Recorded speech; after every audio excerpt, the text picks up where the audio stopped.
الحمدللہ رب العالمین والعاقبۃ للمتقین والصلاة والسلام علی رسولہ النبی الأمی وعلی آلہ واصحابہ واہل بیتہ وازواجہ وذریاتہ وعترتہ اجمعین۔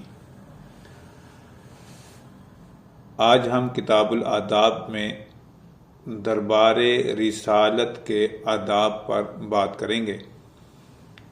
نمبر 1، تمام انبیاء علیہ السلام کی نبوت اور رسالت پر اعتقاد رکھتے ہوئے تمام انبیاء علیہم السلام کی تصدیق کرنی چاہیے۔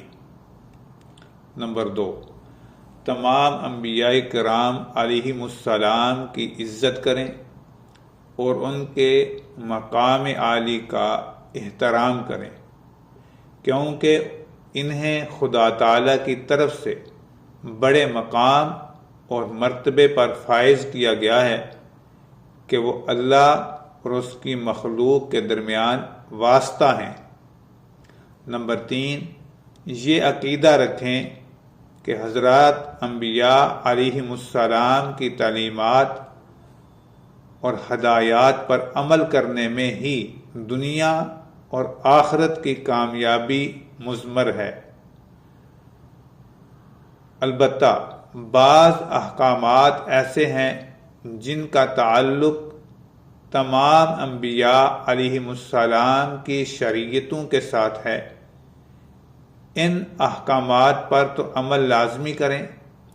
البتہ بعض احکام ہر نبی کی شریعت کے الگ الگ تھے، تو ان میں ہمارے لیے اپنے پیغمبر حضرت محمد رسول اللہ صلی اللہ علیہ وسلم کی شریعت پر عمل کرنا لازم ہے۔ فدا کا ابی و امی، اے اللہ کے رسول صلی اللہ علیہ وسلم ہمارے ماں باپ پر فدا ہوں۔ نمبر 4، تمام انبیاء علیہم السلام کو معصوم مانیں۔ نمبر 5، کائنات میں اللہ تعالیٰ کی ذات کے بعد حضرات انبیاء علیہم السلام کو سب سے افضل سمجھیں۔ نمبر 6، حضرت محمد رسول اللہ صلی اللہ علیہ وسلم کو تمام انبیاء کرام علیہم السلام میں سب سے افضل انسان سمجھیں۔ نمبر 7، حضرت محمد صلی اللہ علیہ وسلم کو اللہ تعالیٰ کا آخری نبی مانیں۔ نمبر 8، آپ صلی اللہ علیہ وسلم کی مخالفت اور نافرمانی سے بچیں۔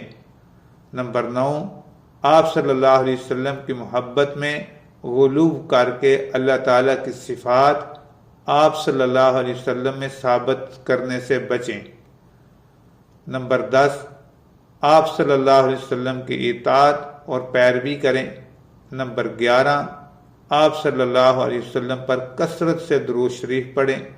نمبر 12، آپ صلی اللہ علیہ وسلم کا نام نامی لیا جائے تو صلی اللہ علیہ وسلم کہا کریں۔ نمبر 13، آپ صلی اللہ علیہ وسلم سے اپنی اولاد، والدین اور گھر والوں سے بھی زیادہ محبت کریں۔ اللہ تعالی ہمیں نبی کریم صلی اللہ علیہ وسلم کی سچی محبتیں اپنے کرم سے نصیب فرمائے۔